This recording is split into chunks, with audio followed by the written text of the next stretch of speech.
And Bacot.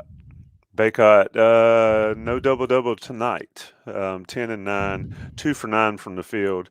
Again, he looks very similar to how he looked early last year. And at times, what have you seen from him? Um, he's going to have to deal with guys trying to draw charges, guys trying to run him around on the perimeter, even with Pete Nance out there. At least there's somebody, like you mentioned earlier, to still be underneath or close to the rim with Pete Nance is out there. But how do you see Bacot's game developing, and what can he do going forward to sort of get back in the groove? You think?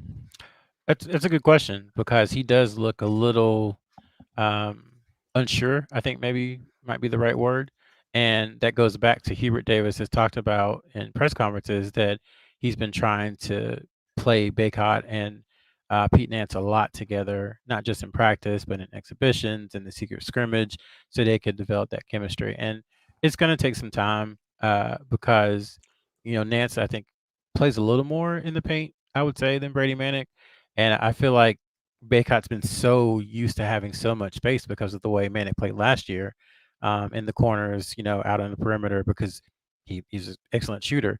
I think he's just used to having so much space that when he has just a little bit less space than he had last year, it's a different situation. It's him trying to figure out, okay, I don't have quite as much space. How do I operate? So that's definitely a part of it. And then, I mean, these guys are human.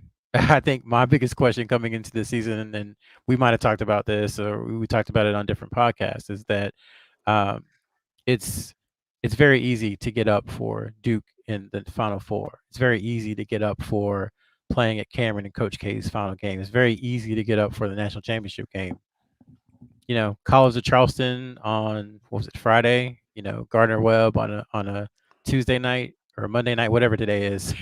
is Yeah, I really. yeah, I'm not quite sure. That's a challenge because they've been kind of to the mountaintop, so to speak. And um, I, I I think it'd be naive to assume that these guys are robots and they're going to play at the same level and have the same fire and emotion in those settings as they would against Gardner Webb on a Tuesday night at 8.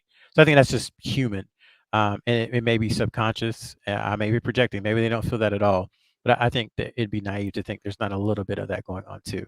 Kind of like we've put this, we've put this expectation on ourselves, and nothing we can do will fill those expectations for 3 or 4 months.